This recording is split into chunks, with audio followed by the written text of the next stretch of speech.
Hey, I'm Elle, and this is my pet rat, Sweet Potato. Welcome back to eLLcartoons.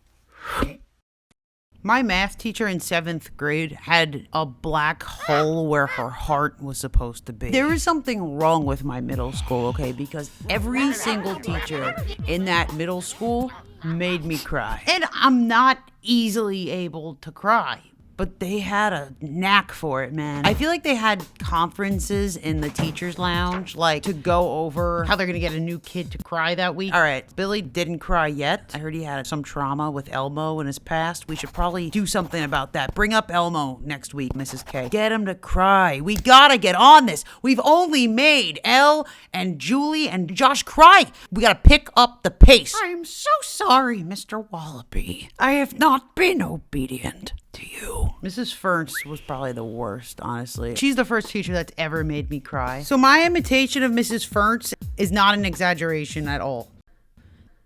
She literally sounded like this. She was one of those teachers that held a pointer for absolutely no reason. So I had Mrs. Fernst for math class, and we had to take the final test for the marking period. By the way, this was in 6th grade. This was all the way back in 2001. So smartphones weren't even invented yet. Just want to make sure you know that. That's part of the story. You're just going to need to know that I'm a dinosaur. Anyway, anytime she announced that there was going to be a test, I would bite a pile of nails surrounding where I was sitting. And it wasn't subtle. Like, especially if my nails were painted, there'd be like green nails like all over the floor. And people would literally just be like, oh shit, we have a test today? I was known for this, okay? And I didn't care. So as I was biting a mountain of nails, she hands out the test. I look at it, and it's literally not possible to do without a calculator, in my humble opinion. I'm a finger counter, but this, I do not have enough fingers for this. But usually we are allowed to use calculators on our tests. It's never been a problem, but not today. Because this lunatic takes her pointless pointer and slams it down on top of my calculator, breaking it in half. In real life, she honestly only just like tapped it, but let's just exaggerate it for the story. Pieces of the calculator were flying everywhere. Trying to pull a fast one, are you? Fast one. Apparently, I didn't notice the tiny print she wrote.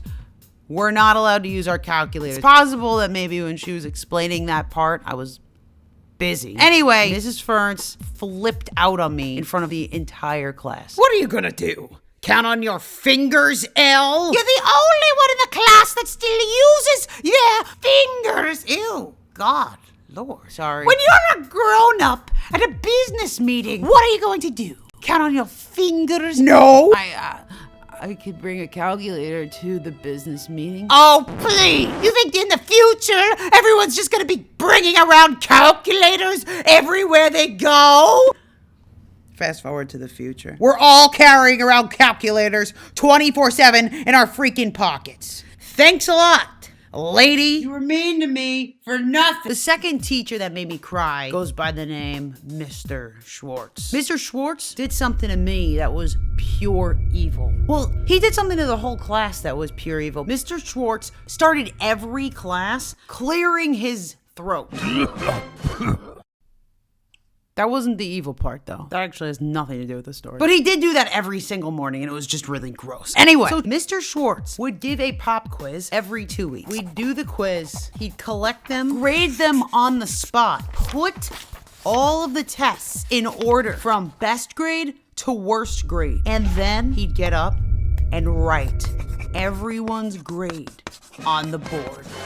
He didn't put our names, but still. And apparently, somebody in the class that day got a 5. Time to put the grades up on the board. Some of you need to see how low your score really is compared to the rest of the class.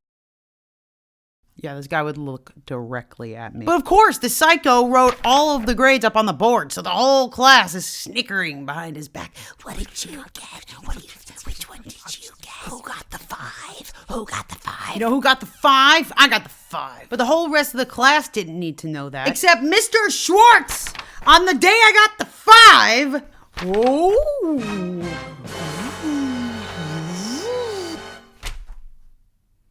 Whoops! Yeah, so I cried then. They called me 5 for like a month. It was tough. Then I got a 62 on my next test, so boom, baby. So the last teacher made us work in a circle so she can keep an eye on all of us at the same time. This teacher was very controlling, Mrs. Cooper. You always know that she's coming with the click-clacks of her heels. When she'd show up every morning, she'd be holding this cup carrier of McDonald's coffees. They were all for her. She'd down all 4 of them in one 45-minute class. Apparently, the year prior, one of the students accidentally spilled her coffee and she threw her chair and she literally got suspended for it. So the next year, of course, I have this teacher. So we would get snack time in our middle school. And unfortunately, snack time was in her class. This particular snack would always calm me down. Whenever I cried, my mom just threw goldfish at me. This snack was the only thing I looked forward to in school. Snack time was at 11:30, but we had to wait for her to tell us it's time to eat snacks now. And usually she'd announce it like maybe 11:32 or 11:33. But now it was 11:35, and that's just not okay with me. But something you need to know about Mrs. Cooper is that if you took your eyes off of her while she was teaching, she'd flip out on you, and that's a comma. Now a semicolon. Hannah, can you sit up straight for me, Hannah? Thank you. So you better believe I wasn't gonna get caught looking at the clock. But I glanced and it was 11:45. My brown paper baggie is just staring at me. I couldn't take it anymore. So I decided to do something a little bold. I just wanted to gently remind her that it was snack time because clearly she forgot. So when her back was turned, I just carefully placed the baggie on my desk as a gentle reminder. Could we have snacks now?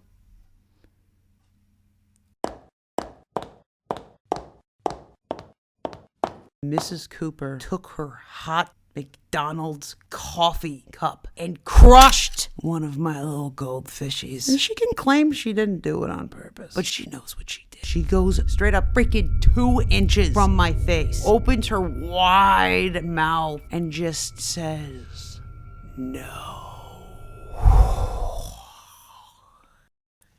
I straight up thought she was straight up gonna kiss me. I definitely didn't want my first kiss to be with Mrs. Cooper. But yeah, it was like a wave of coffee breath. Eventually, she did let us have our snack. It was 11:56. I'll never forget that. All right, maybe it was more like 11:55, but it doesn't even matter. It was still evil. Anyway, what is up, L-Rats? If you're a new rat, comment below, say I'm a new rat, and I will heart it. And also watch another video, because I have a whole ton of cartoons that I made on my channel, so enjoy them. Also, I know a few of you guys commented that you wanted to know about my good teachers too, and not just my crappy teachers. But I actually didn't have any teachers in middle school that I liked. I'm gonna be real with you. High school, I had a handful of really good teachers, I'll be honest. But middle school really sucked, dude. So middle school sucked for me. So yeah, comment below. Tell me your middle school experiences, good and bad. Let me know if you still count on your fingers too. Also, before I go, just a quick message to my OG rats that have been around for a very long time with me. I am so freaking sorry that my upload schedule sucks now, dude. I am sad that I can't seem to post my videos as fast as I used to. When I posted videos back in the day, I genuinely literally had no life. And literally all I did was draw cartoons. So now I feel like I have like some more stuff going on. And it's hard for me to juggle everything and I'm a mess. But I just want you to know that I'm really sorry. And I'm working really hard to get back to it. I have to stop making these long ass videos. I enjoy storytelling. So I just write like the story so long. And then I'm like, oh crap, I have to actually like animate this.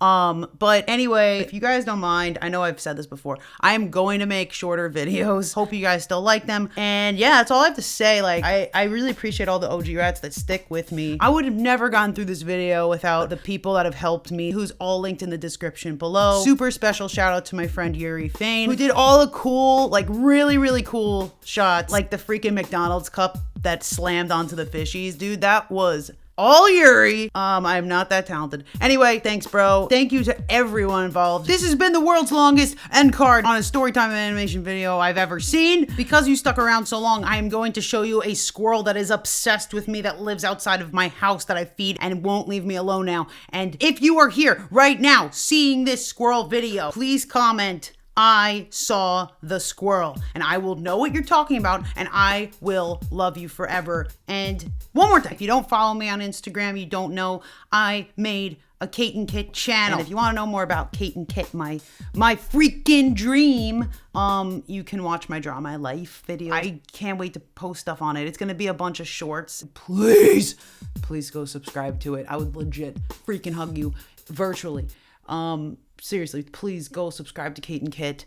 Follow it on Instagram. And yeah, you deserve an award. I love you. Bye.